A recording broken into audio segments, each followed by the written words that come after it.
अवधूत चिंतन श्री गुरुदेव दत्त श्री स्वामी समर्थ महाराज की जय। सर्व बंधू आणि भगिनींचे आपल्या चॅनलमध्ये स्वागत आहे। 31 मार्च 2025 रोजी स्वामी समर्थ महाराजांचा प्रकट दिन आहे। तसेच 26 एप्रिल 2025 रोजी स्वामी समर्थ महाराजांचा अवतार कार्य समाप्तीचा दिवस आहे। स्वामी समर्थ महाराजांची अपार कृपा स्वामी भक्तांवर असते। त्यांची अनेक उदाहरणे आहेत, अनुभव सातत्याने ऐकले आहेत, बोलले जातात। आपल्यावरही स्वामी कृपा व्हावी अशी इच्छा असेल तर स्वामी समर्थ प्रकट दिनाचे औचित्य साधून 11 दिवसांची स्वामी विशेष सेवा करणे अत्यंत पुण्याचे आणि शुभ ठरू शकते।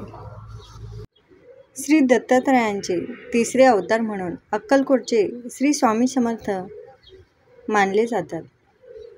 आपला अवतार समाप्तीच्या वेळी श्री नरसिंह सरस्वती श्रीशैल्य येथून कर्दळी वनामध्ये गेले।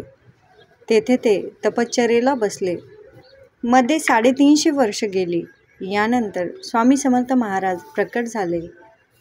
चैत्र शुद्ध द्वितीया ही स्वामी समर्थ प्रकट होण्याची तिथी आहे। स्वामी महाराजांनी आपल्या अवतार कार्यात अनेक लीला केल्या, अनेकांचा उद्धार केला, अनेकांना सन्मार्गाला लावले, अंधश्रद्धा यांना थारा दिला नाही, अनेक उत्तमोत्तम देवी शिष्यगण घडवले। आजही अनेक स्वामी समर्थ महाराजांच्या कृपेने अद्भुत अनुभव येतो। सेलिब्रिटीपासून ते अगदी सामान्यांपर्यंत अनेक जण स्वामींचे अनुभव शेअर करतात। अडचणीच्या काळात सगळे मार्ग संपल्यावर स्वामींना समस्या सांगितली तर हाकेला धावून येतात, असा अनेकांचा अनुभव आहे। 11 दिवस स्वामी सेवा करायची असेल तर त्याआधी अगदी घरच्या घरी स्वामींसमोर बसून स्वामी सेवेचा संकल्प करावा। आपल्या मनातील इच्छा भाव सांगावा। नेमकी काय आणि कशी स्वामी सेवा केली जाणार आहे ते मनाशी पक्के करावे। ही सेवा सुरुवात आहे असे समजावे आणि शक्य असेल तेवढी निरंतर आणि अखंडितपणे ही सेवा सुरू ठेवावी। अनेकदा धकाधकीच्या काळात अशी सेवा करणे शक्य होत नाही। अशा वेळी जितके शक्य असेल तितकी सेवा करावी।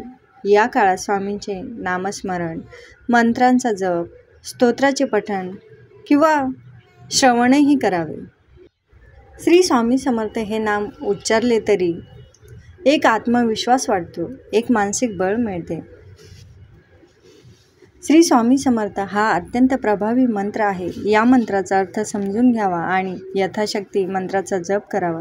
दररोज किमान 108 वेळा किंवा शक्य असेल तितका तुम्ही हा जप करू शकता, परंतु यात सातत्य असावे। शक्यतो सकाळी लवकर उठून स्नानादी कार्य उरकल्यानंतर मंत्रांचा जप करणे सर्वोत्तम। सकाळी अगदी शक्य नसेल तर प्रदोषकाळी म्हणजेच तिन्ही सांजेला दिवे लागण्याच्या वेळी हातपाय स्वच्छ धुवून मंत्रांचा जप करावा। स्वामींचे नामस्मरण नित्य सुरू ठेवावे। तसेच स्वामींच्या विविध प्रभावी स्तोत्रांचे पठण करावे।